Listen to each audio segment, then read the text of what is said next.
Hey there, content creators. Christopher here. I am really excited about this interview. I'm about to interview someone that I just discovered and found very fascinating. I am going to be talking to Jennica Schwartzman, and she is the co-owner of Little Sister Entertainment, who is distributing such films as Better, The Man in the Trunk, Parker's Anchor, Hiding in the Open, Brick Madness, which is coming out in just a few days, Small Town, Hello and Goodbye, Before the Lights Come Up, and Status. She also stars in some of these features, along with her husband starring in Man in the Trunk. And I'm also really excited about her books, and I believe this is her brother's book as well. We're going to talk about that.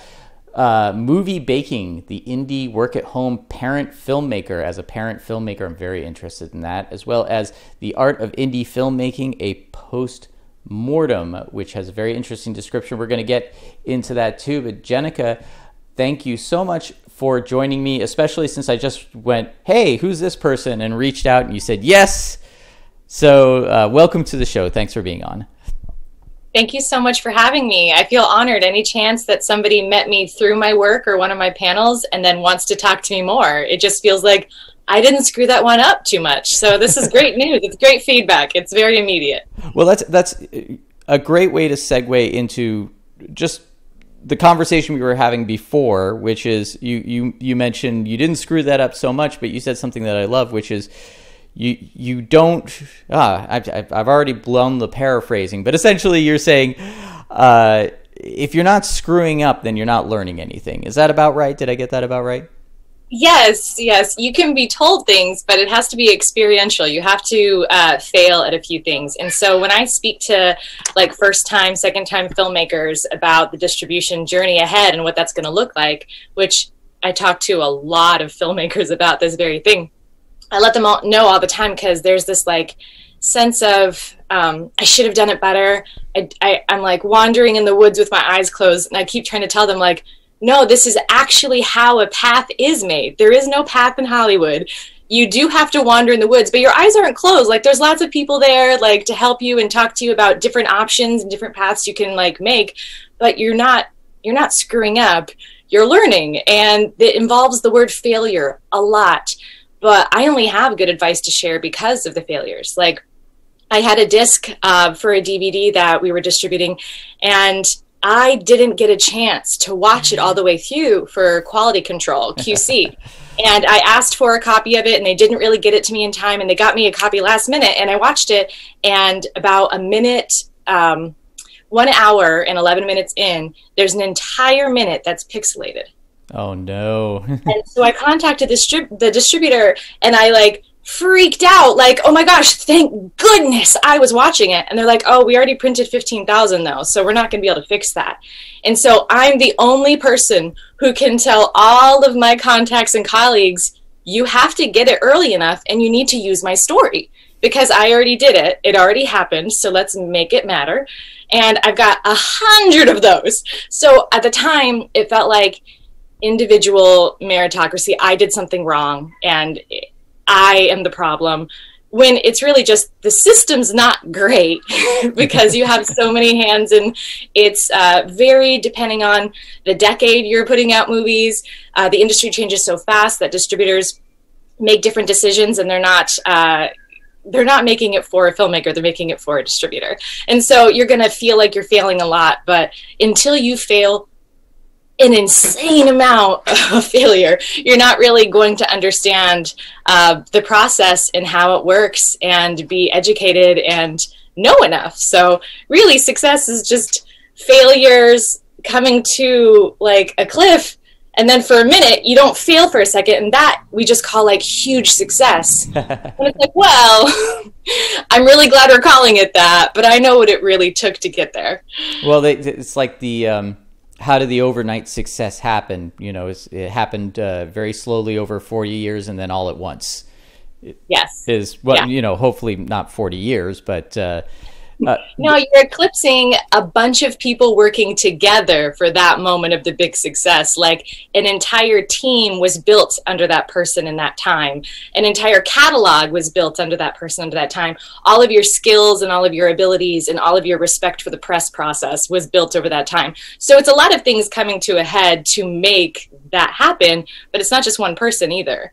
Like all of those things needed to work together. I've had friends, because I'm an actor, I have so many friends that booked things right out of the gate, right out of college, and they were on like an ABC show. They were on a network television. And I'm like, that's amazing.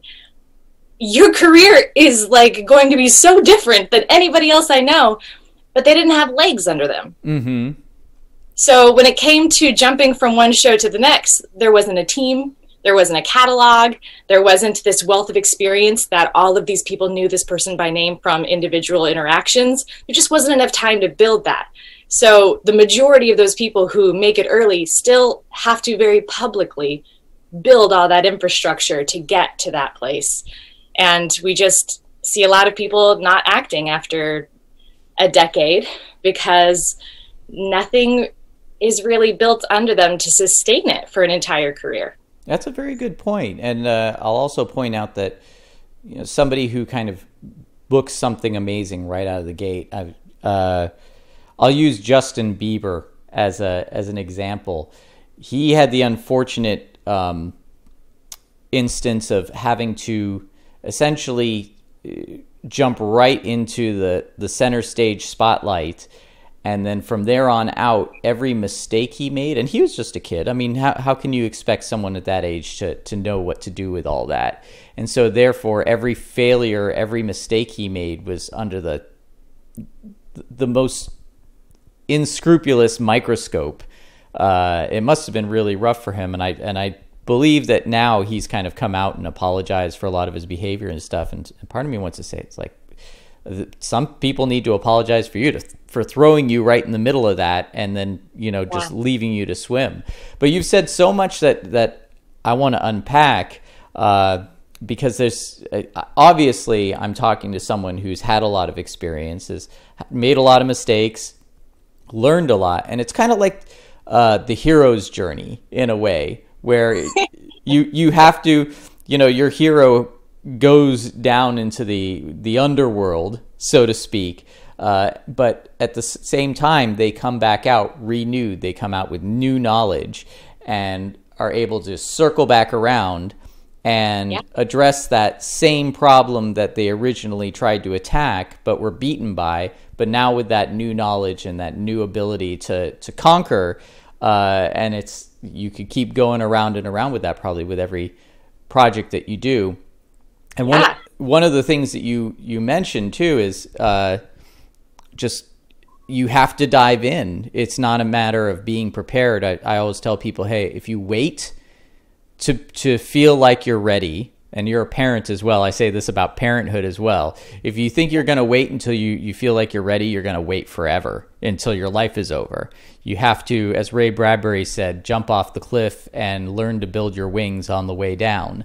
So I kind of want to ask you about that a bit, because this is one of the things, again, that fascinated me about your website, and you write articles about, there was one article I read that I thought was really good, where it's like how to be your producer's favorite actor, which I thought was great, because a lot of people are jumping into this, and you could have all the skill, but you could not have the etiquette or the or just the general understanding of interacting with people so that you're making their life easier. Because I find that as a director producer myself, I'm looking for people to make my life easier all the time.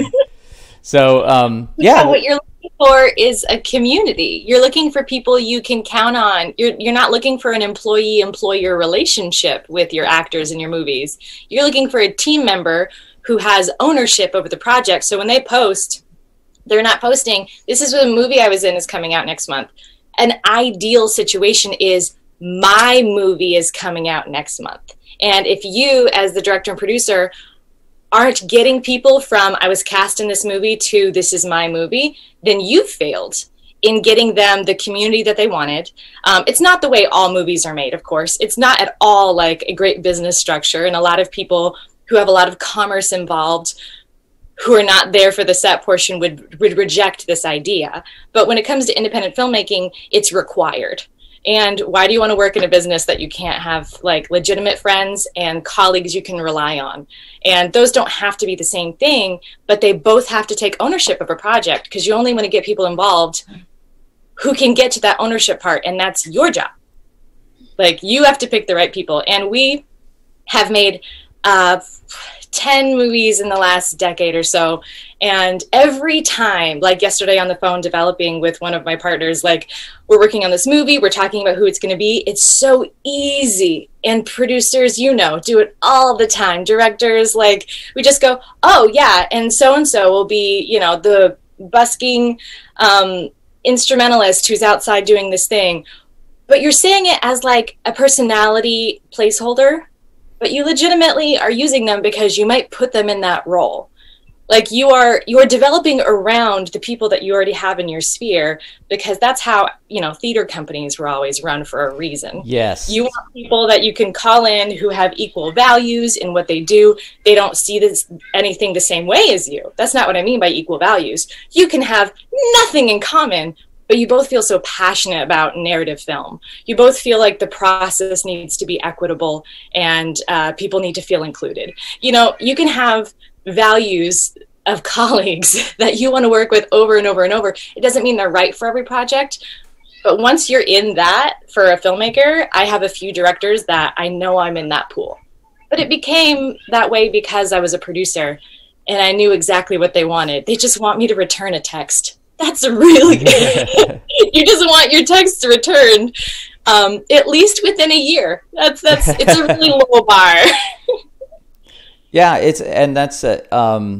I totally agree with that, because there's definitely people that after I've worked with them, I'm like, oh, okay, that's my go-to person, you know. And if they're not available, then, you know, you've got a second person and hopefully a third person. But overall, I know that there are actors that I'm always on the phone with. And the great thing about this with me is I even know actors and, you know, director of photography, different walks of professional life, where I can even call them up and have a phone conversation with them, even if they're not going to be involved with that particular project or they're not available for it, but they'll still be there to walk through some of the things that I'm thinking about, you know. And you get things in your head and you go, that's going to work, but then you want to ask somebody or tell somebody what you're thinking. And even if their reply to you isn't a contrary reply, just to be able to say it out loud to them is wonderful, because when you hear yourself saying it, you suddenly go, okay, that sounds actually ridiculous now that I'm saying it out loud. Or as you're saying it out loud, you think of something else that'll make it even better. So yes, having that community. And I love your analogy of a theater company, because I think that works really well. I mean, even Shakespeare, way back when, you know, had his actor troupe. He's writing his plays. You're going to play this role. You're going to play this role. And then we're going to go around and present it to a theater, or we're going to do it out in a field. I think in that way, yeah, you're absolutely right. It has not changed at all. But the environment that we're in with, I mean, I'm recording this right now with my Blackmagic Pocket Cinema camera, which a few years back would have been, you know, people would have been falling all over themselves to get one for their movie set. And I assume you're recording on a good camera, because your picture looks great as well.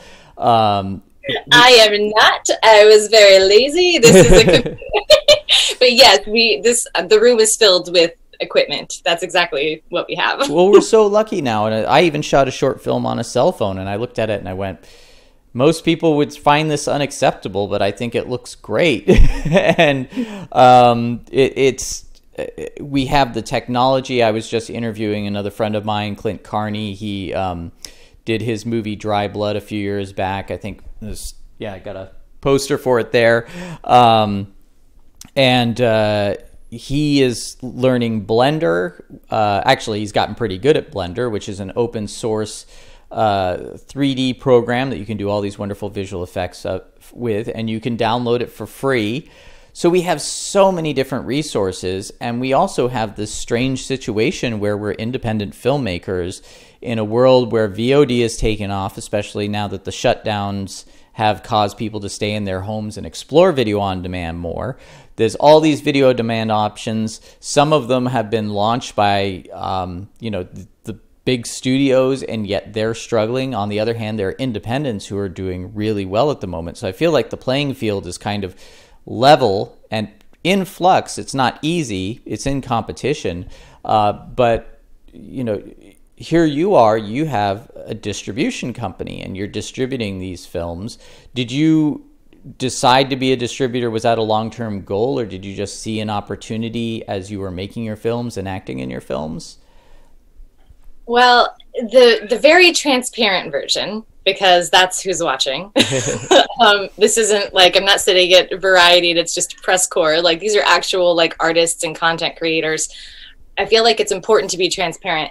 I made a lot of films and I've gone to a lot of different distributors. I signed with my first distributor. I did the entire process of finding the distributor and like negotiating everything myself in 2011, 2010, 2011. And that was an eye-opening experience. And so I have found and negotiated with distributors for almost a decade. And I found that there was a huge change in that time. There were like really long contracts, and then they went to really, really short contracts, and then they went back up to really long contracts again. And I think it had to do with what third-party licensing was going to happen, what international sales were going to happen. It had a lot to do with every individual company. But I had a film in 2016 that we shopped, and in 2017 we won a film festival, and that film festival prize was a distribution option, which was they considered unique to their festival, which was technically untrue. But it was something that they really wanted to put out in Variety and put out in the world, and I supported that. And the distribution they offered, everything about me as a producer said, you don't want this deal because it's not good. But it had a theatrical, multi-market, multi-state release. And we made the movie with every intention, because goal setting is really important. When you're making a movie, you want to picture, where do I want to watch this movie? What's the right medium to enjoy this movie? Is this going to be somebody who watches it on their phone, horror with their friends, like teenagers in bed? Or is this going to be something you want to watch in the cinema? Everything in between has its own place.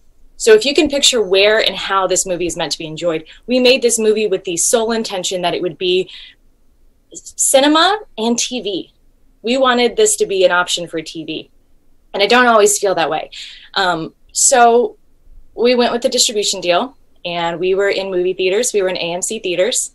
And that is a SHIT show of what was the name of the movie, by the way?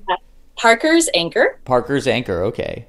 Yeah, with Chris Marquette and Penny Johnson-Gerald and Michael Beach and Sarah Colonna and Brandon Keener and all these amazing, wonderful actors that really did like excite audiences. It was going to be like a really great option for it's got a holiday theme, but it is a, dramedy. It's a drama, but we advertise it a little bit more as a comedy because that's what people want. And it's relationships, and it's about loss and starting over and finding community. Things that are universal, really good with the center of the country, really good themes for people to enjoy. High ratings, lots of people, the advertising matches the movie. They're very happy with the experience. And we knew that we wanted it to get in theaters because we had a good fan base in Arkansas where we filmed the movie. And so we knew we could sell out some theaters there. We knew that we could deliver, and we did for the most part. But it is so hard to be indie in the theatrical space, to be taken seriously, to get the things that you know you can get. I'm much more, you're in a city that I would just assume, based on the state, that a handshake deal is like important. And people want to see people face to face. And having an enriching experience means that you feel like you're included. And so when we were in the theater in Arkansas, I wanted to, the theaters in Arkansas, I wanted to be there, fly to the theater and be on the ground and be a part of the experience. And then when we were in California, I wanted to fly there and be a part of the experience. And when I do film festivals, it is very immersive and I am giving it my all. And we're talking to people all day long. People are hugging me and crying me and telling me their infertility stories and their personal, like how they connected. And I'm here for it. Like, that's my job, is like, thank you. I hope that this is hope giving. I hope this is life changing. I want to like have these conversations. So when you're doing an indie and a theatrical, I don't get a step and repeat in the lobby, even though a theater did it the week before and the week after. But corporate says no. But the manager on the ground says yes. But I'm not allowed to talk to the manager on the ground. I get trouble for talking into the manager on the ground. I'm a nobody and they need me to know that. So there's like a lot of things that come with the theatrical that I liked, but the entire deal hinged on this one thing. Our DVD deal was Walmart shelves exclusive. It's a huge option, but because you're an indie in the Walmart shelf world, shelf space is very limited. I am not allowed to ask which Walmarts it's in. I'm not allowed to request that, well, in this region, if you put 20 copies, they'll sell out on the first day. I guarantee it.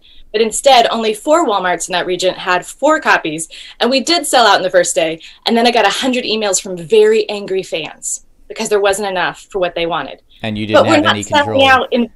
I don't have control. Nobody will talk to me. So it's one of those, like, I don't want to say an indie shouldn't compete in that world. I 100% want to say, when you're in those places, you have to know where you are. And you want a team player on both sides of the table. So you want a distributor who cares about your movie. You only want to be with a distributor that likes you. As an actor, people say all the time, you don't want to be at the top. You don't want to be at the top agency ever, because you will never get the attention of your agent. You want to be at a mid-level agency because you want to rise and be the top attention, and you want time to like work on your next thing and not have them bug you all the time. And you want to rise to the, you want to have a partner who actually knows what you look like, knows what's going on in your life, you can communicate. So we were with a distribution deal that was bad. And 2 years after we released, I'm not going to say who they were, but it's online, so it doesn't matter. We never made a penny on the movie. We sold out theaters. We sold out Walmarts in entire states. We did a lot of stuff, but interestingly enough, we never made a penny. And the accounting statements say that. I've heard this story so many times, and I assume this is kind of the straw that broke the camel's back and made you say, hey, maybe we can do this on our own. And I've already not made a penny on many movies before, but I knew the difference between I didn't make a penny because the overhead was too much because we did a physical DVD deal, and I know that. We had the opposite. We had, you don't matter. We're not even going to look into it. You don't even get an accounting statement. We know you don't have a lawyer. What are you going to do about it? So I got, which was unusual, a termination agreement from them, which is not admitting they're wrong, but they took a 15-year down to 2 years and terminated immediately. And I feel like that's pretty much an admission that they want their hands separated. So when my brother, who has a few features that were not doing great with their distributor, but fine, and we had some features that were doing really good with the distributor, so we're landing there, we're staying, taking the film to one-offs wasn't going to work. And we already knew Distributor had already had its big hoopla. So we already knew we weren't going to self-distribute with any aggregators / distribution company that like you can't really see behind the veil. We wanted full transparency, and we wanted nobody in between. We wanted no middleman. And so when sorry to interrupt, but just for context for anybody that doesn't know about Distributor was an aggregator that went bankrupt and left a lot of filmmakers high and dry. So just for context, but my apologies for interrupting, but I wanted to make sure that that's there for anyone who doesn't understand that context. But anyway, please continue. Sorry. It was a really sad day for the film industry because you knew that a bunch of filmmakers with no power couldn't go change their account information at major platforms to reflect who they are. So not only did they lose money, but they lost rights because it was such a mess. So like you could figure out that mess, but I don't know how long it's taking or if it can be resolved for some of those filmmakers, if it will ever be resolved. It's a huge deal what happened. And so we had a lot of know-how. We understood what we wanted. And then I made some phone calls to places I wanted to put the movie at. And anytime I made a phone call, because I am good at picking up the phone and cold calling strangers, because that's the only reason I have any success in the career is cold calling strangers. It worked that people would talk to me, but I needed to have a bundle. I couldn't have a one-off title. Nobody wanted an individual film. They only want content creator pipelines. And so we just decided, well, I'll just say I'm a distributor. And everything changed. The conversations were different. I do have 10 films I can negotiate with. I do have all these other things. If I pull some rights from some other places, or if we get some other material together, like we really could. And we decided to create a full company to support a movie that was coming out in 2019 called The Man in the Trunk. It had a theatrical in LA, and then it was going into digital into 2020. And so we created our company to carry that film from 2019 into 2020.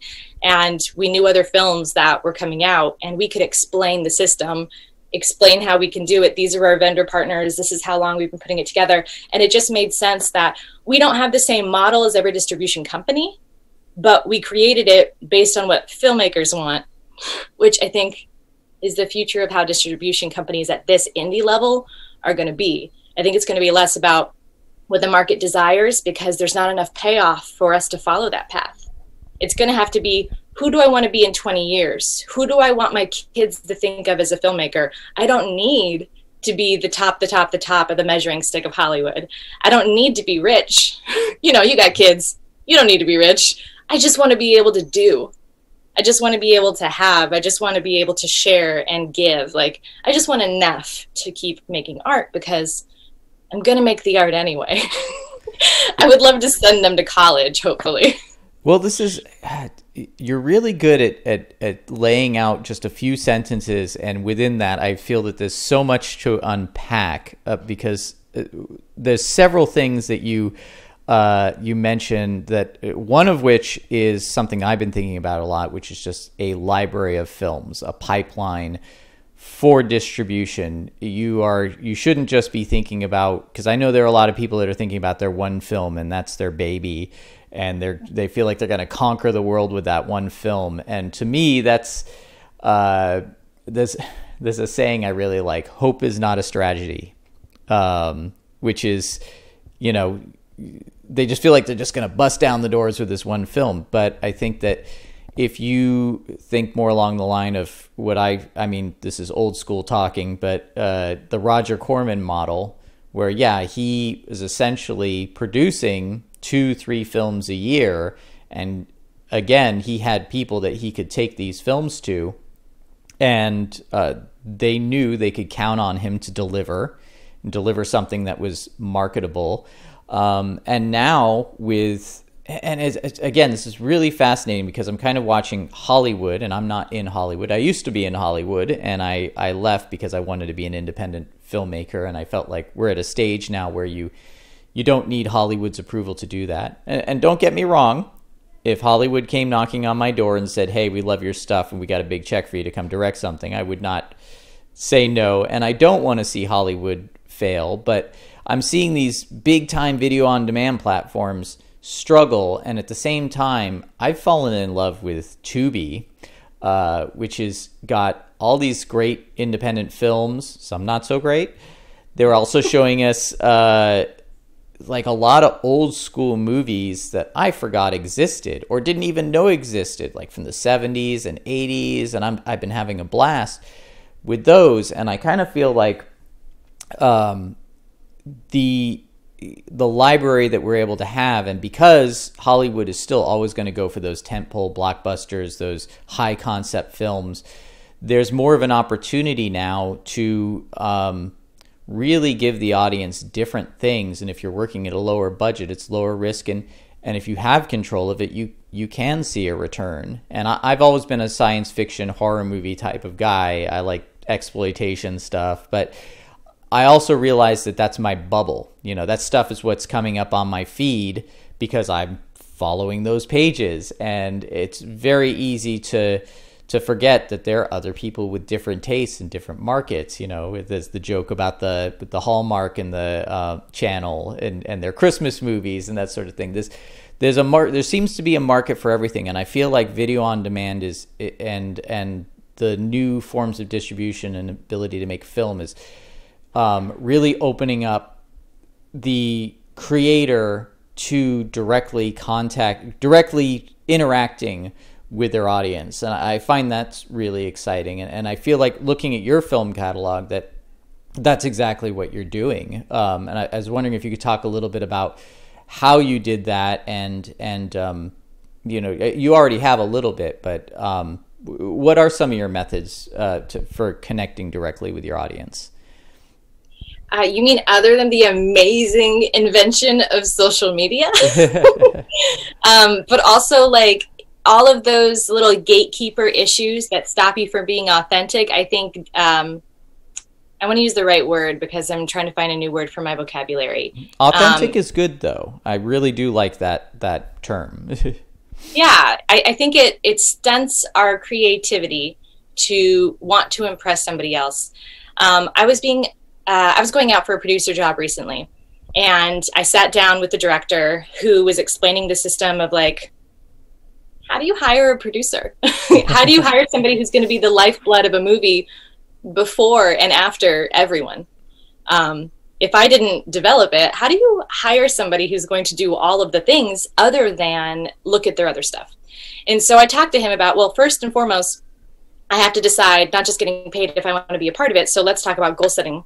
I want to know the financier's goal setting, like their 1, 2, 3 in goals. I want to know the director's 1, 2, 3 in goals. And I'm going to tell you my 1, 2, 3 in goals. If we can align some of those goals, not change them, because I don't want you to change and lie, because then you'll, whatever. If we can be a part of the same team, we can be open and honest about what our goal setting is. And then I know, well, if I want to keep the financier happy, I need to do these things, and vice versa.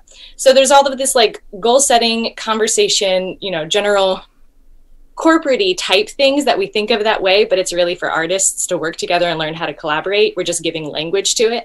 And when you are aligned with certain people and you can be your authentic self and you can be truthful, me as an actor, when I wear my actor hat, my goal sets are different than when I wear my producer hat. And when I wear my actor hat, there's a whole lot of like artistic and satisfying fulfillment that I want involved. And I have to align that with the producer hat. But then it's easier to talk to people and engage online. It's easier to be a better actor. It's easier to make a better film. It's easier to, marketing is really, really, really important, more so than your movie in so many ways, because it's what gets you at the table. But if you're not wearing that false cloak all the time, you can tell a better story that legitimately talks to Christopher on a deeper level. You can be really real about who you are because you're not pretending to be somebody else. And I think being really real about, like, I have a friend, like, I just want there to be so much cathartic bloodbath stuff. Or someone like me who's like, I just want like a real authentic connection between people, like wrestling with some of these like big idealistic issues. Like I really love things like that. I love a really high concept Interstellar, but it's really a relationship film. I really want those things. And I think that once you know who you are and you're a little more in touch with that, and your team is, I feel like your story is more engaging and authentic. On social media, you're more open to be freely engaging and authentic, and you want to be.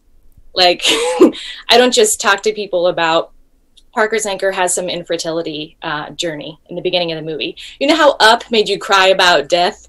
In Parker's Anchor, you have a beginning slate to tell you about this character, and it's much more nice than Up. But you understood her journey. Mm-hmm. Like, great, now we know where she came from. Oh my gosh. We had a lot of people who really identified with that.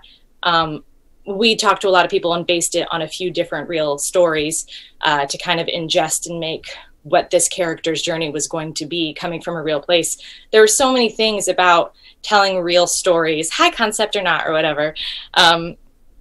It just has to be real, and you just have to be yourself. And your movie is going, it seems like it's fake, but it's not. Your movie's just going to be better, more engaging, more authentic, more like a team sport watching it with somebody, because I want to watch that thing. It doesn't mean you only have to make movies about something you're passionate about, but it does mean like maybe I don't wear my hat actor hat for this movie. Or maybe I don't produce this movie with this team, but I act in it. You know, I just think you have to be really real the whole time, and those movies find you, and vice versa. Well, yeah, no, I totally understand what you're saying there, because again, you're really good at packing a lot in just a few sentences, I gotta say. This reminds me of a saying, it was from a TED Talk, and forgive me, I can't remember who said it, but it was, people don't buy what you do, they buy why you do it. And that's probably why I have a YouTube channel, because I don't just do interviews. I do tutorials, and I do kind of, I analyze, I want to say I analyze the market, but not so much numbers. And I see other YouTubers doing this. As a comic book YouTuber that I really enjoy, he reviews comics, but he also does Indiegogo campaigns for his comics. And that's his way of directly connecting to his audience. He's not sold in stores. He's not in the main digital comic forums, that sort of thing. He talks about comics in an honest way. He analyzes a story, tells why he thinks they're not working, how they could be better, and he's connected with an audience that is, especially in this day and age, has been very dissatisfied with the direction the mainstream comics have been going. And he's saying, hey, I feel exactly how you do, and here's what I think's missing. And by the way, here are my comics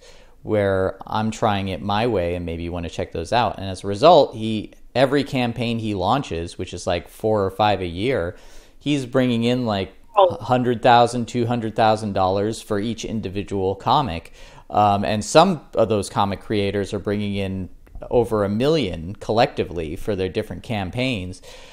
And I feel like it's for the reason that you're exactly talking about, these and why YouTube is probably my favorite forum, and other video platforms, is you are kind of weekly just talking to your audience and saying, this is what excites me. And if you're genuine about it, you'll find the people who are falling into line with you, rather than trying to chase after people that you want to impress, who, again, that word authentic, you're never going to be authentic that way. And eventually you're always going to end up kind of revealing yourself to not be on the same page with them. And then they just see you as a fraud. And so, you know, that's, that's never what you want.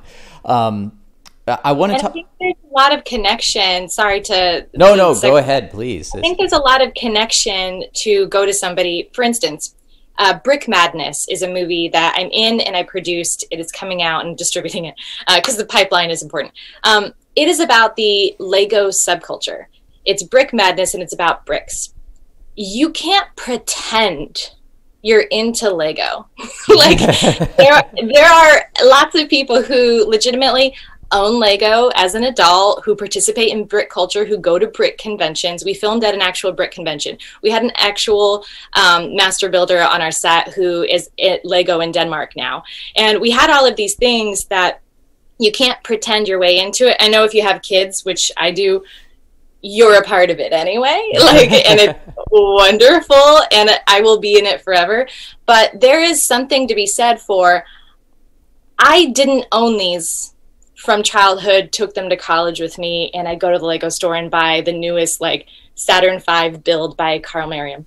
Like I didn't do a lot of those things, but I can still connect with these people by saying, tell me about your thing. I'm genuinely interested in your passion. And, you know, like we don't have to share the passion. I don't have to be a fraud. I can just be interested in you and want to hear from you and want to be a part of it and say, this is really cool what you're doing. These are the things I enjoy about it. I know nothing about this, and this. It's okay to make like friends and colleagues and fans of things where you don't have to see eye to eye, but you also, like you said, if you're a fraud, you're a fraud. And that's different. than just, I'm not as immersed as you. I don't know everything about Batwoman's backstory. I'm sorry. But I really love watching Batwoman now. And I loved it when I was younger. Like, I love everything about it, but I don't have to be in the community to appreciate and respect and hold dignity for people in that community. And I think that that's where the line is. Oh, absolutely. And this is something to keep in mind as well.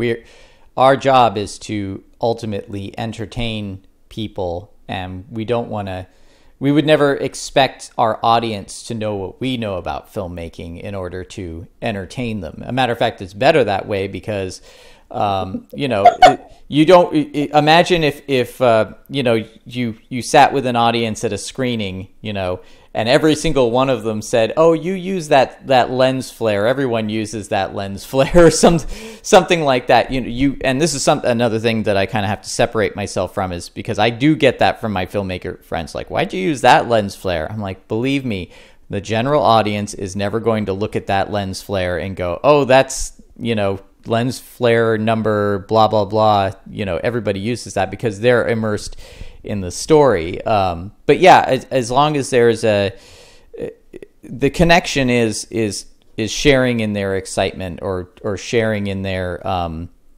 and representing them honestly as well, because I think that there's definitely been communities that have I remember this.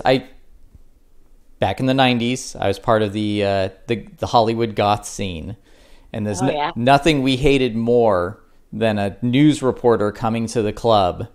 And, we would let them interview with us, but we would mess with them because we knew they weren't going to go back to their studio and create something honest. It was always going to be like, oh, satanic rituals and vampires and that sort of thing. It's like, no, we're just here to listen to music and dance and have some drinks with each other. It's just like, so there's also that you have to be very careful of. Well, I don't think you do because you understand this, but I think that there are people who I do.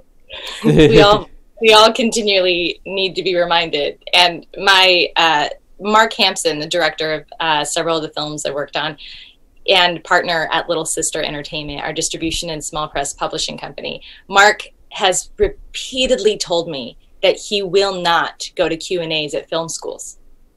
And I get so frustrated with him because I represent the film at film festivals. Mm-hmm. I love being on panels and talking and interacting with the filmmakers who are actually working and embracing their work. Tell me about it. I want to know more about you as a filmmaker. Everything about being there makes me happy. He loves film festivals because it's usually audience-based, but he doesn't like film school speaking because everybody there has exactly what you said. My eye is being trained to critique because I'm in film school. And so everything you show me or do for me, my eye is being trained to critique for a reason, but it's not fair to that filmmaker because they didn't make that movie although he does make movies for film school, but not every filmmaker does make movies for film insiders. You make them for audiences, and that's part of goal setting is, what do you want? Do you want the prestige? Do you want Hollywood to give you the Oscar? Or do you want to make $1 million in China and overseas and many millions in America? Those are two different movies, and that's okay. They shouldn't be measured the same way, and the goals of the filmmakers were different. That's okay. I find that filmmakers, we kind of fall in love with these ideas of what makes a good film, and that can restrict us sometimes. I've seen filmmakers do that where they're like, it has to be this way because my peers are going to criticize me if I don't do it right. And to an extent, I understand that, but on the other hand, I again, one of the reasons why I'm not in Hollywood anymore, aside from the expense, is I want to be able to break free of that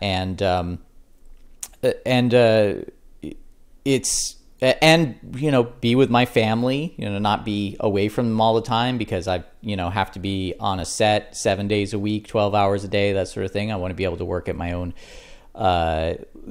in my own ways and have time to experiment. My friend Alec Gillis, who owns Studio ADI, one of the problems now that he finds as a special effects artist is it used to be get like 9 months of development time. Now it's like 3 to get it on set. And the time is getting shorter all the time. And he's a family man. He's got 3 daughters and a wife, and his partner has sons, and the people that, he tries to let the people that work for him have a family life balance. And you can tell I'm trying to segue to another interview question with this. Poorly done, but you wrote a book, or it's a collection of essays about being essentially, I love it, movie baking, the indie work at home parent. Did you find that you found that balance, and is that book encouraging this, is having that balance and doing things on your own terms? Yeah, the book is written because I exist and my partners exist and a lot of other people exist, but there was this old, and maybe not so old in a lot of circles, idea that having a family is going to stand in the way of work, and I just could not disagree more. I mean, as you said before, learning how to be a parent means learning how to be flexible with life and throw yourself in there, and creating this enormous amount of confidence in your abilities as a human to human. And I think filmmaking is similar in that way. Any major thing that you throw yourself into that seems scary from the outside, but once you're in it, you have to learn it as you go.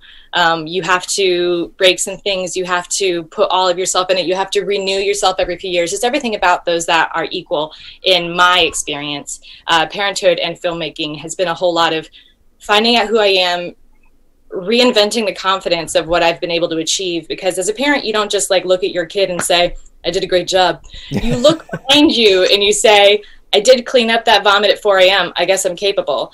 I did do that one thing. I guess I'm capable. You are so capable because you had a very high level human life maintenance, a high level of permanent responsibility that trains you to really understand more about you.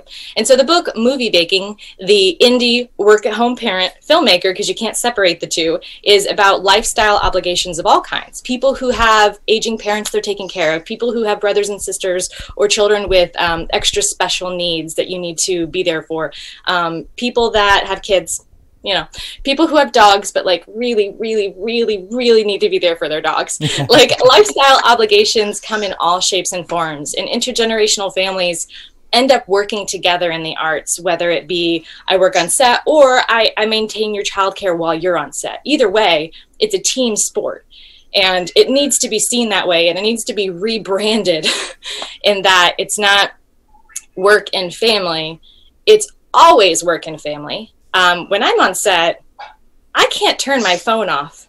I can put it on silent, I can put it on airplane for 30 minutes at a time. I can't turn my phone off. Mm-hmm. And there are people on set who can. And I can't explain to them the difference. I am not one person and another person. I can compartmentalize because I have to, and it's a part of being a human, and it's great.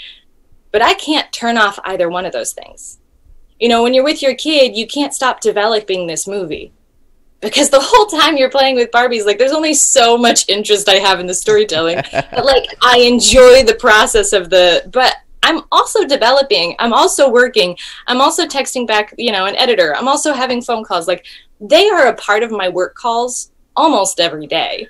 And I have no say during a pandemic. So this book, Movie Baking, is basically a pandemic book about, I've written screenplays, breastfeeding my kid, wedged between me and the couch with my hands over him, typing entire feature films like this because I had to. I was going to ask if you learned to pull focus with a baby in your left arm and your right, but that actually is even more impressive. I've been in scenes. There was a scene that I did a few years ago where I'm holding my daughter. She was having a hard minute, and so I'm breastfeeding her, and she's just off camera. We did the whole scene like this, and there's behind the scenes footage of this is what's really happening, but I had to because I had to in that moment. But it doesn't mean that I couldn't have done it a different way. It's because I get to choose how I want to create or not create, and sometimes that involves my children, sometimes it does not involve my children, and those are both okay. But more importantly, moms have a harder time overcoming that issue than dads. And we know there's a lot of reasons behind that, and I don't need to unpack any of that here. It's a big deal. But I also wanted to write a book that basically said, it's not stopping me. It's not going to stop you. It's not a problem. It actually only makes me better. It only makes me, oh my gosh, you're a parent. Is it insane how many times you can go to set on time and other people without kids are late? Isn't it amazing how some people, like I was at an overnight shoot the other night and people were tired and took naps around me, and God bless them, they should. But I was awake all night long. And when I sat in my driveway before I came in at 7:30 in the morning, I just remember thinking like, this is because I'm a parent. I just needed to be awake, and so that wasn't a problem. It's amazing. You can do things. It's amazing what being a parent brings to you personally and how you were able to put that into your work as well. At the time of my first baby being born, my wife was working an office job. I was an art teacher. So I literally was, and you know, you hold the baby in one arm, you want to switch because your arm's getting tired. So I was learning how to paint sometimes with my left hand because I had, you know, the baby in the other hand. And I was very tired, but through the years, I've discovered so much. And you try and tell this to non-parents, and they just look at you like you're crazy. And then as my kids get older, and I watch them without having their kids, it's like they're slowing down, and I feel like I'm still gaining momentum.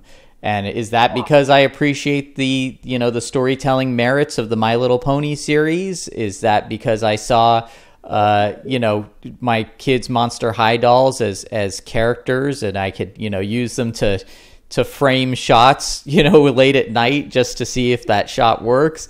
Who knows? But also the fact that your kids are growing and they're watching you, and I can tell my kids are excited by what I do. It's funny. They're excited that I'm doing it, but they actually have very little interest with like, oh, what? You want to watch this movie with me? Nah, But the fact that I'm doing it, they've been waiting. They roast me over my first feature film I started 6 years ago. We're only just finishing up quality control and audio. And they roast me over how long it's taking. And I'm like, hey, I get enough of this on the internet. It's not long. I'm going to say it so that you can use the soundbite forever. Filmmaker Jennica Schwartzman says, if it takes you less than a decade on your first feature, you should be very proud of yourself because it should take that long because you should grow in that time.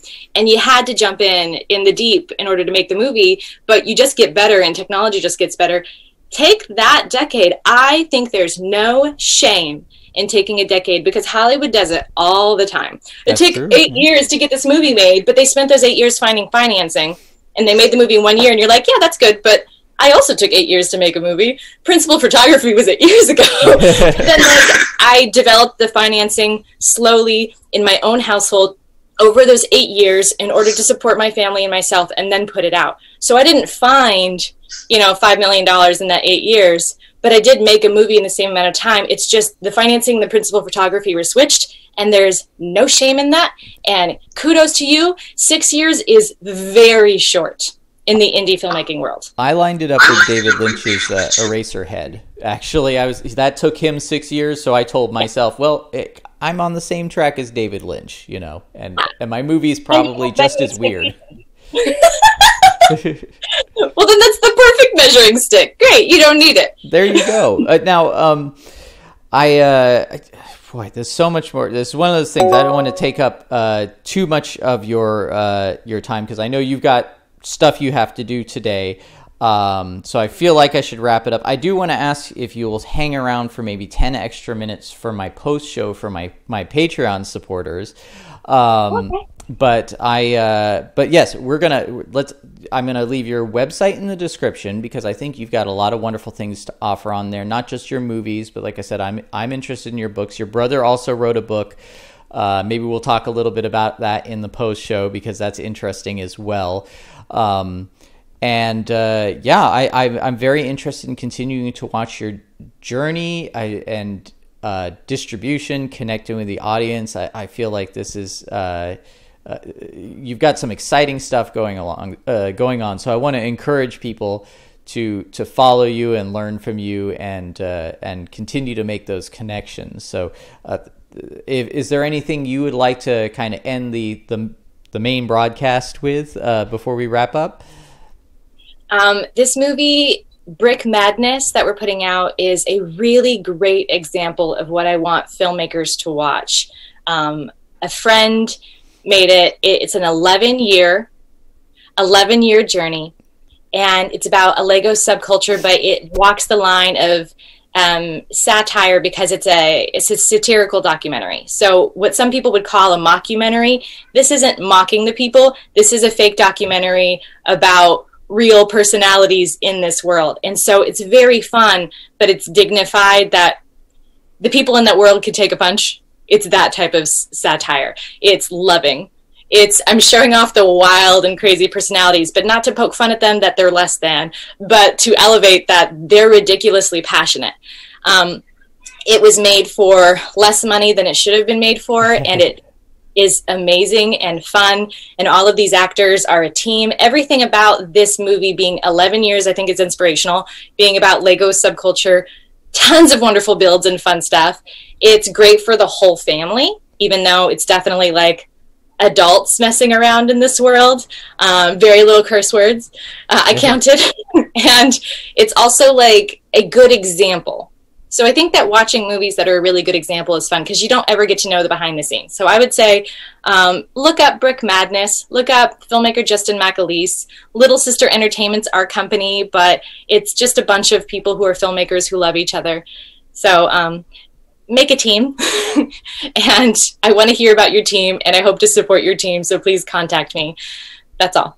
Awesome. Thank you very much. And I will just add to that as well. I think that the best satires are always made by people who love what they're satirizing rather than wanting to mock and belittle it. I think the best example is Young Frankenstein, made by all people who loved those original movies, and probably one of the best, in my opinion, comedies. So it really makes me happy to say that. And Jennica, thank you so much for being on the show. I hope I can have you back at some point because I've enjoyed this so much.